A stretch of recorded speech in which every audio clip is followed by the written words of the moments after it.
Han votado a favor 118 congresistas, más Salguana, Paredes Castro, Coahuila, Jáuregui, 0 en contra, 0 abstención.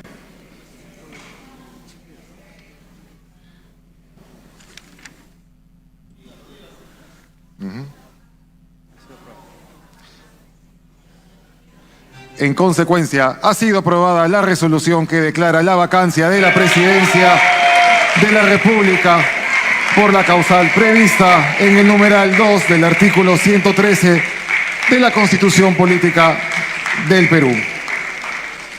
En cumplimiento de lo dispuesto en el artículo 89A del Reglamento del Congreso de la República, la resolución del Congreso aprobada será comunicada de inmediato a la vacada y al presidente del Consejo de Ministros y se publicará según lo dispuesto en los incisos E, F del artículo citado.